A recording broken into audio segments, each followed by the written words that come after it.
Bonjour mes sœurs et mes frères, je vous salue dans le saint et le précieux nom de Jésus-Christ. Soyez abondamment bénis, soyez abondamment bénis. Ce matin, nous continuons avec notre échange, continuons la lecture du livre de Jacques. Nous sommes dans Jacques au chapitre 1. Hier, nous avons parlé de la richesse, la pauvreté et l'élévation. La richesse, la pauvreté et l'élévation. Et nous disions que le pauvre, lorsqu'il est élevé, il doit rendre grâce à Dieu. C'est ce que déclare la parole de Dieu. Mais le riche doit se glorifier de son abaissement, de son humiliation. Il est utile pour le riche de travailler l'humilité. Parce que c'est cela son challenge. Ce matin, nous allons davantage évoluer dans ce texte. Et j'aimerais que nous puissions lire le verset suivant. Jacques au chapitre 1, le verset 12. Le verset 12 déclare ceci. Heureux l'homme qui supporte patiemment la tentation, car après avoir été éprouvé, il recevra la couronne de la vie que le Seigneur a promise à ceux qui l'aiment. La Bible déclare « Heureux l'homme qui supporte patiemment la tentation. » Parce qu'après avoir été éprouvé, il recevra la couronne de la vie que le Seigneur a promise à ceux qui l'aiment. La tentation n'est pas pour ceux qui sont faibles. La tentation, c'est pour prouver que vous êtes fort. Je répète, la tentation n'est pas pour ceux qui sont faibles. C'est pour prouver que vous êtes fort. La tentation, ce n'est pas parce que Dieu vous déteste. Le diable ne vous tente pas parce que Dieu vous déteste. Le Seigneur Jésus-Christ a été tenté. Et il a été tenté à plusieurs reprises. Pourtant, l'amour de Dieu était avec lui. L'amour de Dieu était avec Jésus-Christ dans le désert. Mais il a été tenté. La parole du Seigneur déclare « Heureux l'homme qui supporte patiemment la tentation, parce qu'il recevra la couronne de la vie. » Que le Seigneur a réservé à qui? Le Seigneur a promis à ceux qui l'aiment. Ça veut dire que ceux qui aiment le Seigneur, ce sont eux qui supportent patiemment la tentation. Je répète, mes bien-aimés. Ceux qui aiment le Seigneur, ce sont eux qui supportent patiemment la tentation. Et donc, quand vous dites que vous aimez le Seigneur Jésus-Christ, vous devez être capable de supporter la tentation, d'être patient dans la tentation. C'est quoi donc être patient dans la tentation? Être patient dans la tentation ne veut pas dire patient comme on attend qu'une personne arrive parce qu'elle a du retard. Être patient dans la tentation veut dire résister au diable, résister à la tentation, tenir ferme, ne pas fléchir, ne pas tomber dans cette tentation-là. C'est cela, être patient dans la tentation. Avoir les arguments, les armes pour ne pas tomber lorsqu'il y a une épreuve, lorsqu'il y a une tentation. Mais évidemment, c'est le Seigneur qui nous aide dans ces situations. C'est le Seigneur qui nous soutient. Il m'est arrivé d'être tenté plusieurs fois dans la vie. Plusieurs fois. Je vais vous partager rapidement deux situations dans lesquelles j'ai été tenté et le Seigneur m'a aidé à m'en sortir. Lorsque j'étais plus jeune, il y avait un aîné dans la famille. J'étais très jeune, je revenais d'entrer dans l'adolescence autour de 12-13 ans. Il y avait un aîné dans la famille qui était addict à la pornographie. Et j'étais curieux à chaque fois chaque fois qu'on allait dormir, parce que je dormais avec lui, lui ne partait jamais se coucher. Et il restait toujours regarder la pornographie. Et donc à cause de la curiosité, Parfois, je venais guetter qu'est-ce qu'il est en train de faire. Ça m'a entraîné dans cette addiction. Je venais maintenant regarder comme lui. Et vous savez, pendant que vous êtes un jeune adolescent, comment ça peut avoir un impact sur vous. À un tel point où j'avais gardé le CD de la pornographie en question. J'avais gardé ça. Et donc, quand il n'était pas là, j'ai regardé ça. Même quand il a oublié que ce CD existait, je continuais à regarder. J'étais devenu moi-même addict à la pornographie. Ça, c'était au lycée. Et je vous assure, c'est pas que j'avais reçu un enseignement. Je crois que c'est la grâce et la faveur du Seigneur. J'étais un tout petit enfant, comme tous les enfants qui vont dans une communauté chrétienne. J'y allais et je suivais les enseignements. Un jour, comme ça, dans mon cœur, je ressens que ce n'est pas normal. La pornographie n'est pas une bonne chose. J'ai envie de mettre ça, le CD, dans l'appareil pour suivre, pour faire tourner, voilà. C'était les CD, les disques là, les VCD. J'avais une envie forte de faire cela. Je prends le CD comme ça. Je dis, je vais mettre. Je sens une résistance dans mon cœur. Je dis, merde. Je suis sorti. J'ai dit, aujourd'hui, je ne cède pas. Ce jour-là, je suis sorti dans la cour de la maison. Je me rappelle encore. J'ai jeté ce CD, mais d'une façon, avec toute l'énergie qui venait dans mes bras. Je l'ai jeté, c'était un soir aux environs de 18h, 18h30. Voilà.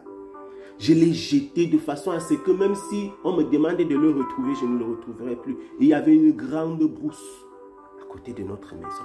Je me suis retourné, je suis rentré à la maison. Après l'avoir fait, j'ai senti l'apaisement. J'ai senti l'apaisement. J'ai ressenti la paix. Et vous savez, toutes les fois où je regardais ces CD, je sentais comme un jugement dans mon cœur. Je sentais comme un jugement. Je sentais comme si on me disait, ce que tu as fait, est-ce que c'est bien? Pourtant, j'étais seul. C'est ce que le diable fait. Il vous tente. Vous êtes tenté. Et demain, nous verrons comment les manifestations de la tentation peuvent émaner de nous-mêmes. Restons dans ce Jacques chapitre 1, verset 12. La tentation se manifeste ainsi. J'ai été tenté, mais le Seigneur m'a aidé à sortir. Et je vous assure, ce jour, j'ai ressenti une paix. J'étais content de n'avoir pas fait ça. Pourtant, tous les autres jours, c'était le jugement que j'attirais sur moi. Notre situation, je vous ai dit, je partageais rapidement deux situations. Notre situation s'est passée quand j'étais au lycée, à l'université. Nous sommes en 2008, peut-être. Je crois bien 2008. 2008, oui. Ou début 2009. Je reçois une amie. C'était une amie avec qui nous avons été au lycée. J'avais vraiment le désir dans mon cœur. Je m'étais promis de ne pas faire dans la débauche sexuelle. Je n'avais pas une connaissance du Seigneur tel qu'aujourd'hui. Mais je crois que le Seigneur me gardait dans son amour. Elle vient à la maison. C'était une fille que j'aimais beaucoup. Mais je m'étais promis, je ne peux jamais connaître une femme avant le mariage. Et donc, nous discutons. La fille m'aimait. On échange. Je sors. C'était ma chambre d'étudiant. Elle ne vivait pas dans la même ville que moi. Donc, elle était passée dans cette ville. C'était la ville de Tchang au Cameroun, notamment pour ceux qui connaissent le Cameroun. La fille arrive. On discute, on échange. Je suis sorti. Je ne sais pas ce que j'étais sorti faire. Peut-être pour chercher quelque chose pour lui servir à manger. Et je reviens dans la chambre. Dans ma chambre. C'était une chambre d'étudiant. Vous imaginez les cités universitaires. Donc, tu as juste ta chambre et rien d'autre. J'entre dans ma chambre, je trouve la fille nue. Elle n'avait que le soutien et voilà, le bas. J'étais choqué. J'étais scandalisé. J'étais éprouvé. Je ne savais pas comment faire. C'est-à-dire, j'ai ressenti comme si mon corps se divisait en plusieurs. Une partie de mon cœur qui disait c'est l'occasion, il faut en profiter tout de suite. Gaël s'est mêlé. J'ai dit, mais qu'est-ce qui m'arrive? Est-ce que c'est normal? J'essaie de souffler, je me dis, Seigneur, c'est pas possible. Qu'est-ce qui se passe? Pourquoi est-ce que quand je suis sorti, elle est restée s'est déshabillée? Et elle s'est déshabillée. J'avais un VCD dans ma chambre d'étudiant. Elle a mis la musique. Donc quand j'entre, je sens qu'elle a mis la musique dans le VCD. Et elle s'est déshabillée pour m'attendre. Merde. Je ne sais pas exactement comment ça s'est passé pour que je me retrouve dehors. Je ne sais pas. C'est le Seigneur seul qui sait, mes bien-aimés. Je ne sais pas. Je ne peux pas vous expliquer. Mais j'ai ouvert cette porte et je me suis retrouvé dehors. Tout tremblant. Et quand je me suis retrouvé dehors, n'ayant pas touché son corps, j'ai dit, Seigneur, qu'est-ce qui m'arrive? J'ai eu la honte de ma vie. J'avais honte à sa place. Je ne savais pas, est-ce que je dois la regarder dans les yeux? Est-ce que... Et je vous assure, depuis ce jour-là, nos relations se sont détériorées. Je viendrai peut-être un jour sur ce sujet, plaise au Seigneur, si nous devons parler des relations entre les hommes et les femmes. Mais bien aimés, c'est ça la tentation. J'ai voulu vous donner des exemples, des situations réelles. Vous vivez ces choses chaque jour. Quelquefois, c'est à cause de vous. Quelquefois, vous êtes vous-même l'auteur, je vais dire, la source, l'origine. C'est à cause de vous que ces tentations arrivent. Mais parfois, c'est le diable qui vous tente. Mais la parole du Seigneur nous promet, heureux l'homme qui supporte patiemment la tentation. C'est la preuve que le Seigneur, vous l'aimez. Si vous aimez le Seigneur, tenez ferme dans la tentation. Et comment tenir ferme dans la tentation? Soyez des hommes et des femmes de prière. Des personnes qui se lèvent. N'attendez pas que la tentation avance. Répondez à la tentation par la parole de Dieu, par la prière. N'attendez pas que la tentation aille jusqu'à, je veux dire, si vous êtes dans un environnement de tentation, n'attendez pas.